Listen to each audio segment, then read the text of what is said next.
bonjour de nouveau chez vous en Afrique, en Europe, en Amérique, en Asie et partout dans le monde. Bienvenue sur notre chaîne, votre chaîne en Afrique et en diaspora.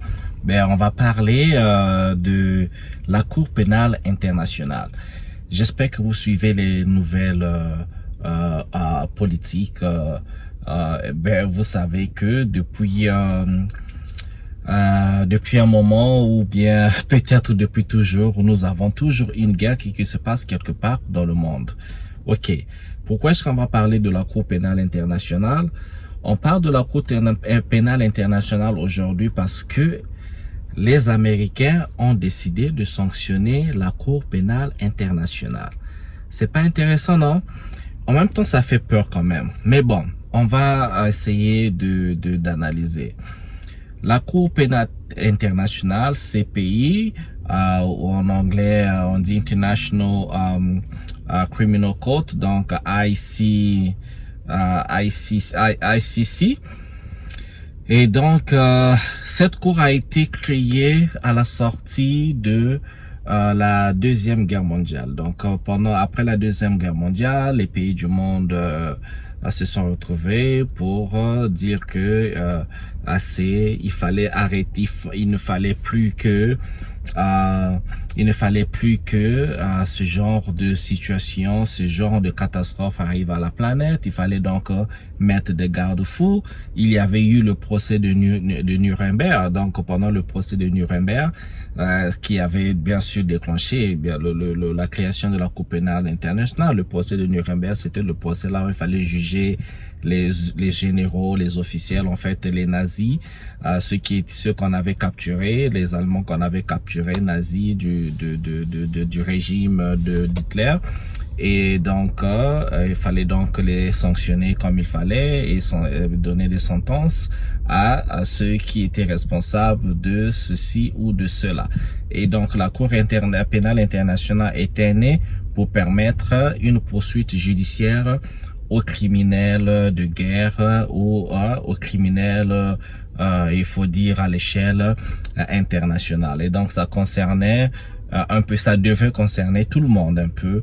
Donc, il y a eu la ratification à cette cour de plusieurs pays, mais il y a eu quelques pays qui n'ont pas ratifié la Cour pénale internationale. Donc, ça veut dire qui n'ont pas accepté de signer ou de faire partie de la Cour pénale internationale.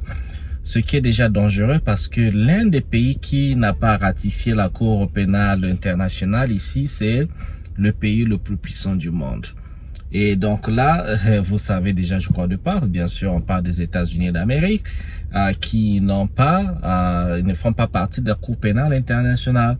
Ce qui craint quand même parce que à la sortie de la Deuxième Guerre mondiale, nous avons vu, donc il y a eu l'ascension encore beaucoup plus en puissance des États-Unis. Les États-Unis ont installé des bases militaires quasiment à tous les coins de la planète.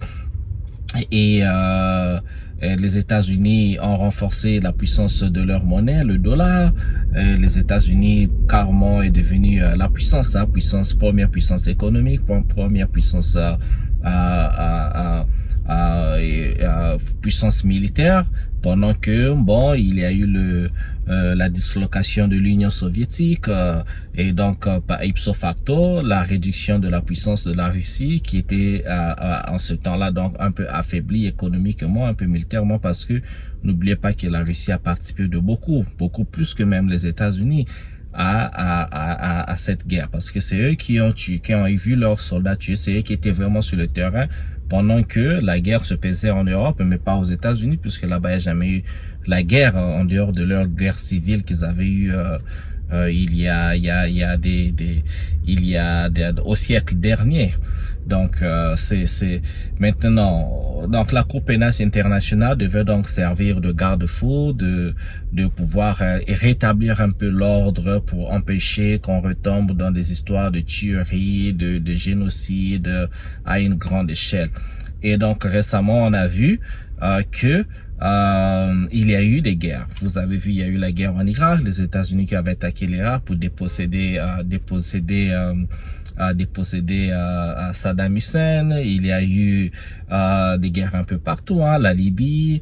Il y a eu En Iran, on avait dépossédé l'un en fait, un grand démocrate du pouvoir iranien. Il s'appelait Mohammad Mossadegh et on l'avait même assigné à résidence parce que c'est lui qui était. Je vous demanderai en fait de faire la recherche lisez sur Mohammad Mossadegh pour comprendre comment est-ce que les Américains avec les Anglais ont comploté pour bien sûr occuper, affaiblir l'Iran et bien sûr assurer le contrôle des ressources.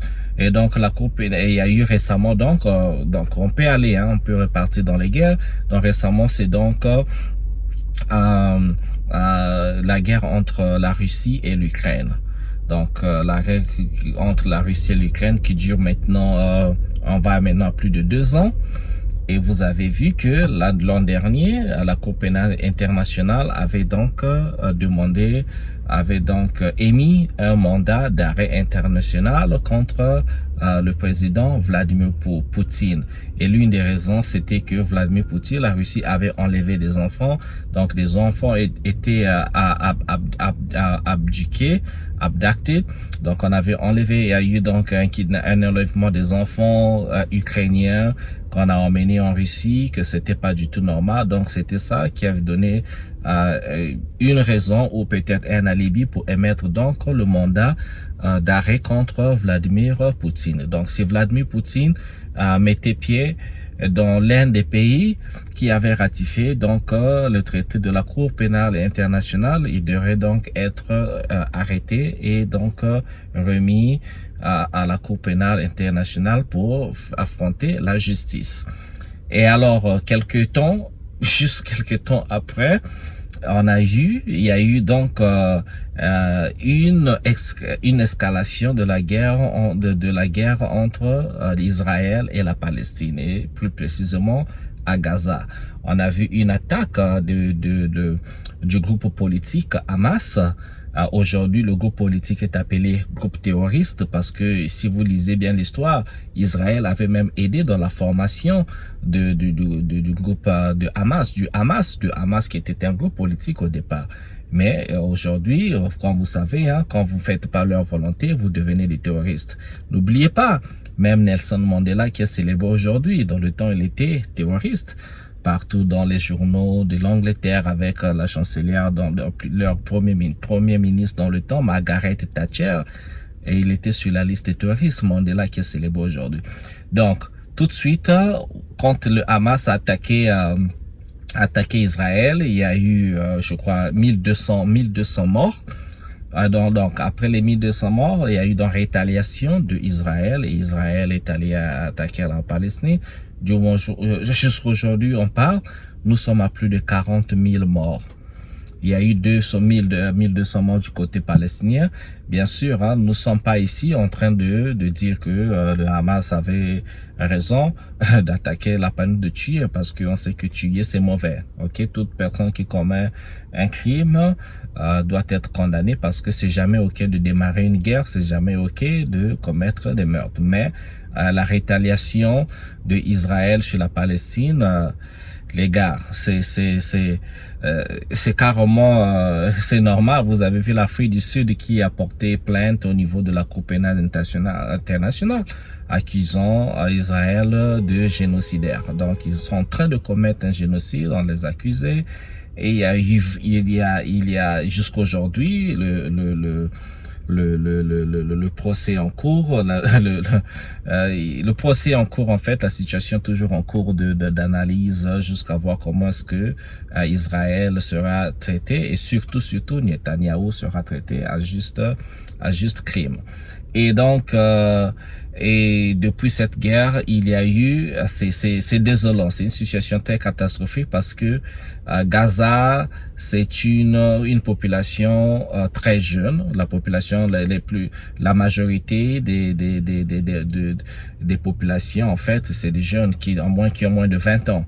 Donc il y a eu ceux qui sont en train de mourir là-bas, c'est vraiment pas c'est même pas les membres du Hamas en fait, ce sont les enfants et les femmes, c'est la population. Donc nous sommes à plus de 40 000 morts et ce n'est pas nouveau en fait pour ceux qui pensent que la guerre entre Israël et la Palestine n'a pas commencé le 7 octobre. de l'année dernière. Cette guerre a commencé depuis 1948. Donc, nous sommes ici à près d'un siècle. Nous allons à un siècle. Nous allons à 75, 76, 77, un temps de prison. Donc, et il faut aussi comprendre que Gaza est comme un peu une prison à ciel ouvert, parce que c'est Israël qui contrôle la nourriture, l'eau, tout ce qui rentre en fait à Gaza est sous le contrôle d'Israël. Donc les gars en fait se défendent. Mais vous savez que Israël est le protégé des États-Unis. Israël est pas seulement le protégé des États-Unis, mais des pays de l'OTAN. Donc quand on dit pays de l'OTAN, on va parler de l'Allemagne, on va parler de la France, on va parler de l'Italie, l'Espagne, donc les pays européens. Donc Israël était devenu un pays où même en fait quand tu fais une critique sur Israël, tu risques ta vie, tu risques ton emploi. Toute critique contre Israël quand Israël commet un acte qui n'est pas en fait louable, dès que vous émettez une critique, vous êtes tout de suite traité d'antisémite. Donc, le mot antisémite, dès qu'on vous balance en fait le mot antisémite, si vous travaillez dans leur environnement, eh bien, sachez que vous courez un risque. Vous allez perdre votre boulot, vous allez faire toute la critique acerbe, mais une attaque sur les médias, mais pas des petits médias, les grands médias. Donc en fait, on va vous détruire carrément. On vous détruit sur toute la ligne, on vous détruit quand on vous traite de petits médias. Et pendant longtemps, ça a commencé comme ça. Ça a continué comme ça. Vous avez vu en France avec le comédien Dieudonné, par exemple, Dieudonné Mbalambala, quand il a commencé à faire ses sketchs sur Israël et tout ça, on l'a traité d'antisémite. Jusqu'aujourd'hui, en fait, la carrière de comédie de Dieudonné a été quasiment détruite. Aujourd'hui, il joue dans des petites salles. Il a été traité il est génial, un super comédien, peut-être parmi les meilleurs comédiens de France.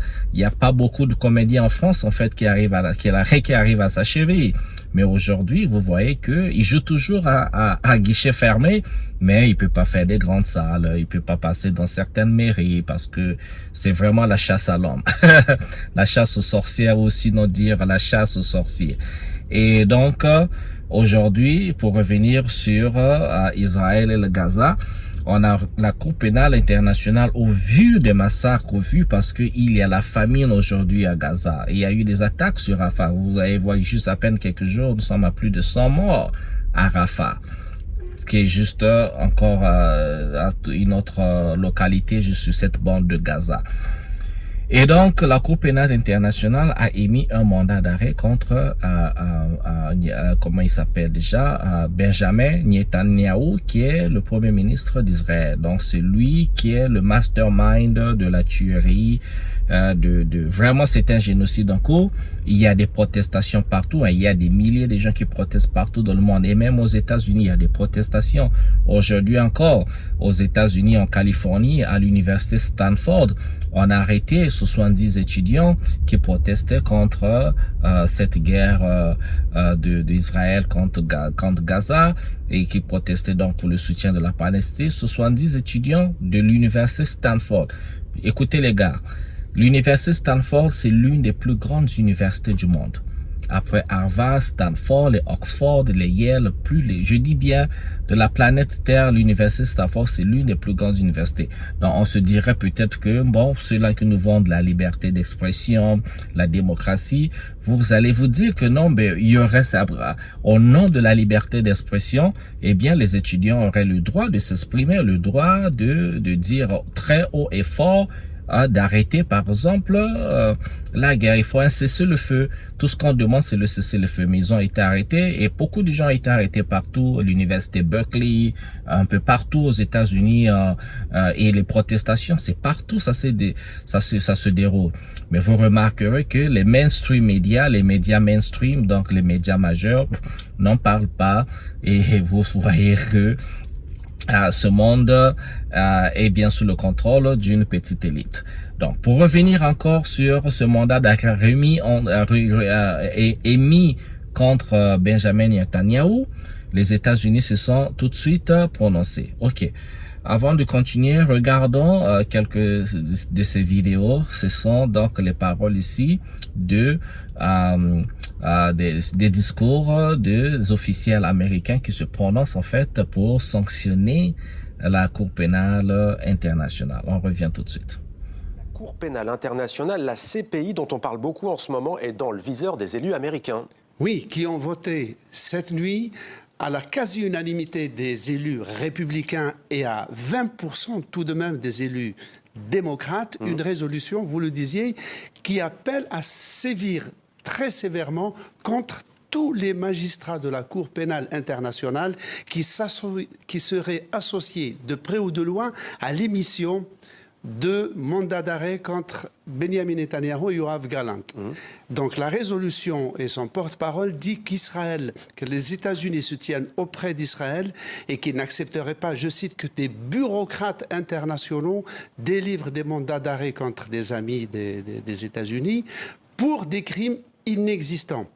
Donc cette résolution doit être ensuite validée par le Sénat qui est à majorité démocrate, donc il est fort probable qu'elle soit arrêtée. Et que dit Joe Biden? Alors, Joe Biden et la Maison-Blanche, qui avaient qualifié de scandaleuse la volonté du procureur de la Cour pénale internationale d'émettre ses avis, eh bien, ils trouvent que ce n'est pas une très bonne solution que de sévir de cette manière. La Cour pénale internationale, de son côté, appelle la communauté internationale à la protéger, à la mettre à l'abri de nombreuses menaces qu'elle reçoit. Et déjà, la première menace, c'est de ne pas pouvoir, eux et leurs familles, se rendre aux États-Unis. Merci beaucoup, Slimane, pour ces précisions. Particular legislation is overly broad. It would sanction our allies around the globe who support the ICC through resources and personnel. Per the proposed text, anyone who has offered financial, material, or technological assistance to the court shall be sanctioned. On the basis of evidence collected and examined and analyzed by my office, I have reasonable grounds to believe that 3 senior leaders of Hamas bear criminal responsibility for the following international crimes committed on the territory of Israel. I can also confirm today that I have reasonable grounds to believe, on the basis of evidence collected and examined by my office, that Israeli Prime Minister Benjamin Netanyahu and Minister of Defense Yoav Gallant bear criminal responsibility for the following international crimes committed on the territory of the State of Palestine. It is very disturbing that the US Speaker of the House of Congress, Mike Johnson, has responded to the ICC prosecutor's decision by saying America should punish the ICC and put Karim Khan back in his place. This is what I've also received. He said if the ICC is allowed to threaten Israel's leaders, then we know that America will be next. Our response is, of course. Voilà les gars, donc c'était là les vidéos, vous avez vu comment est-ce que on est en train d'émettre des sanctions contre les officiels de la Cour pénale internationale, et pas seulement les officiels, les sanctions contre la Cour pénale internationale, mais aussi contre toute personne ou toute organisation, toute institution qui aurait financièrement ou de quelques moyens que ce soit soutenu en fait les actions de la Cour pénale internationale devaient aussi être sanctionnées. Mais c'est dangereux, c'est très dangereux parce que le monde, il faut comprendre. Voilà pourquoi je dis toujours aux Africains naïfs.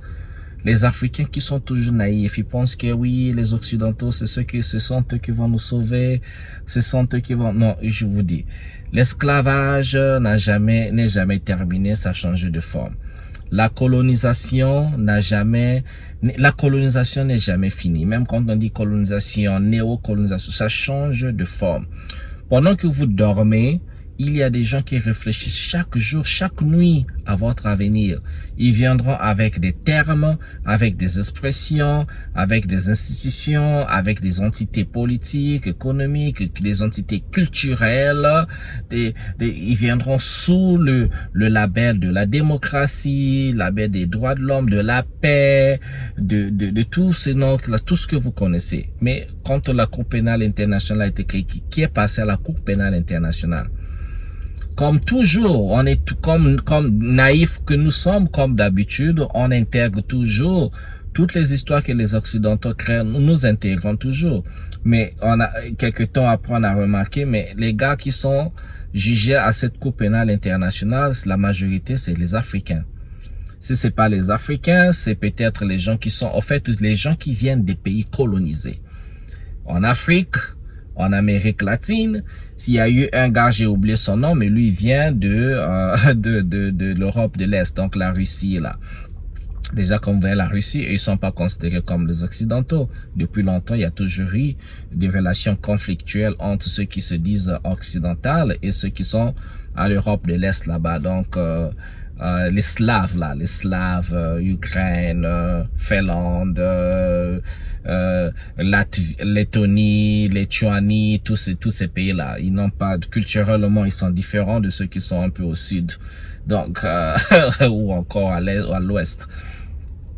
Donc c'est ça, ça fait peur. Et vous comprenez aujourd'hui un pays comme la Corée du Nord qui investit énormément dans l'armement militaire, parce que ces pays-là comprennent que le monde occidental et les grandes puissances occidentales ne comprennent que le langage de la force. Il ne faut pas se tromper. Depuis qu'on a fini avec la Deuxième Guerre mondiale en 1945, les États-Unis sont toujours en guerre. Les États-Unis est un pays qui est toujours en guerre. La guerre du Vietnam, Yémen, ils sont là, Afghanistan, ils sont là, Pakistan, Géorgie, tout le Moyen-Orient, en Afrique, ils sont toujours en guerre. C'est un pays qui est toujours en guerre. Ils ont développé, c'est comme si c'est un pays qui a développé son modèle économique, a basé carrément son modèle économique sur la guerre. La guerre, c'est l'économie. On a l'impression que sans la guerre, ce pays-là ne peut pas vivre. Et comment se fait-il que c'est un pays, une nation souveraine? Les États-Unis est une nation souveraine qui existe dans la planète Terre ensemble avec d'autres nations souveraines. Il y a combien de pays dans la planète? Je crois qu'il y en a à peu près 200, je pense. 194, je pense. Et donc, si ces nations sont souveraines, mais remarquez, il n'y a qu'une seule nation, une nation souveraine qui prend toujours cette audace de vouloir punir, sanctionner d'autres nations souveraines. Qui a mandaté les États-Unis d'avoir ce pouvoir de sanctionner des pays indépendants, des pays souverains? Ils ont même arrivé jusqu'à sanctionner la Russie. La Russie qui est la deuxième puissance militaire du monde et à émettre même un mandat d'arrêt international contre Vladimir Poutine. Les gars, si ça ne vous dit absolument rien, vous qui êtes en Afrique, là, vous qui vous intéressez à la politique africaine, à l'avenir de l'Afrique, si ça ne vous dit rien, moi je sais pas qu'est-ce qui va vous faire parler. Pourquoi est-ce que la Cour pénale internationale, pourquoi il n'y a pas eu un mandat émis contre George Bush, qui aujourd'hui tout le monde le sait, c'était un secret de polichinelle, que George Bush et toute l'administration Bush, ils ont tous menti qu'il y avait des armes de destruction massive, comme on dit. Le français, il faut accorder. Les armes de destruction massive en Irak. Et on a vu le général Colin Powell qui est mort en paix. Quand on dit rest in peace, repose en paix, lui j'espère qu'il ne repose pas en paix. Colin Powell venait avec une fiole comme ça pour dire nous avons des preuves qu'il y a des armes de destruction massive en Irak. Mais tout ça c'était du cinéma, c'était du théâtre. On a vu des pleurs, des histoires qui étaient montées pendant cette période-là. Alors que là-bas, il y avait quoi? Il y avait rien. C'était des joujoux. Vous avez vu aujourd'hui l'Iran investir énormément dans l'armement militaire, mais récemment le président de l'Iran a fait un accident d'hélicoptère. Il est parti. Est-ce que ça va changer quelque chose? Non. Donc toutes ces zones ont toujours été en proie à la puissance des Occidentaux, notamment l'Angleterre et les États-Unis. Donc il faut comprendre que quand une institution comme la Cour pénale internationale qui était censée rétablir, assurer l'ordre mondial, qu'il n'y ait pas de criminalité, qu'on ne remette pas ce qui s'est passé à la Deuxième Guerre mondiale, vous voyez que cette histoire de la paix, de liberté d'expression, de démocratie, de justice, ça n'existe pas. Il y a une justice pour les faibles et il y a une justice pour les forts. Les faibles, les pauvres ont une justice pour eux. Les riches aussi ont une justice pour eux. Donc, cette histoire c'est une utopie, en fait. C'est eux qui instaurent les mots. Quand ça va à leur bénéfice, c'est bon. On peut là, c'est bon. Là, on peut donner le feu vert. Mais quand ça va contre le bénéfice, contre leurs intérêts, quand c'est contre leurs intérêts, ça va pas. Quand c'était contre Vladimir Poutine, c'était bien, mais quand c'est contre Benjamin Netanyahou, là ce n'est plus bien. Et pourtant, Benjamin Netanyahou a tué plus, en moins d'une année, il a tué plus que la Russie en 2 ans. Les civils. En moins d'une année, Benjamin Netanyahou a pu tuer plus de civils. Il y a eu plus de dommages, de dégâts sur les civils que les 2 ans de la Russie en Ukraine. Parce que quand la guerre a commencé en Ukraine, il y a eu donc des couloirs humanitaires comme ça pour évacuer les civils. Les quelques qui sont là-bas ne sont pas aussi touchés que les militaires, parce que c'est les militaires ukrainiens, c'est eux qui subissent parce que c'est eux qui se battent. Mais le Hamas, c'est une idéologie. La Libye aujourd'hui, de l'Israël, c'est non, on veut détruire le Hamas. Mais est-ce qu'on peut détruire une idéologie aussi facilement? Il y a combien de membres de Hamas? Ils sont éparpillés. Le Hamas est éparpillé partout. Les leaders du Hamas sont au Qatar. Ils sont éparpillés partout. Même si on tue les quelques personnes là, les quelques membres du Hamas qui sont à Gaza ou Rafah, tout ce qu'ils veulent. Mais le monde n'est pas dupe, le monde n'est pas bête, le monde n'est pas con. C'est un alibi. La vraie mission, c'est la destruction de la Palestine, tout simplement. C'est occuper, éliminer tout le monde, occuper Gaza, toutes les terres de Gaza. Il y a des discours qui sont là de tous les officiels, tous ceux qui sont soit sionistes, soit pro-Israël et toutes ces histoires-là, tous ces gens-là, ils le disent.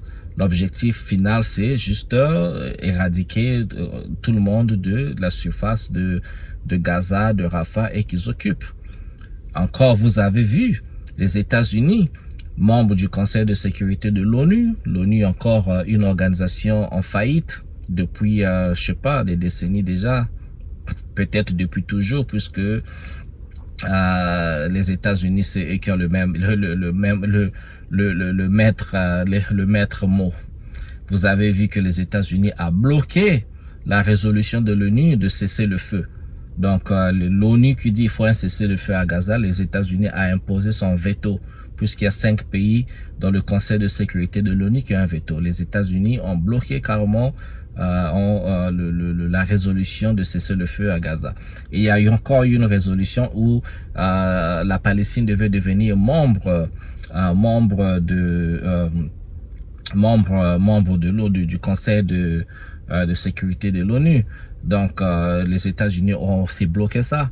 Mais en même temps, c'est les États-Unis qui veulent envoyer la nourriture à Gaza, la nourriture pour aider les Palestiniens. Donc, c'est une hypocrisie de la pure et de la pire espèce. Vous ne voulez pas qu'on arrête de tuer les gens. En même temps, vous voulez envoyer la nourriture pour nourrir les gens qui sont en train d'être tués. Comment est-ce que vous comprenez ça? Donc aujourd'hui, les pays en Afrique qui sont toujours naïfs là, la loi du plus fort est toujours, la raison du plus fort est toujours la meilleure, comme dit le dicton.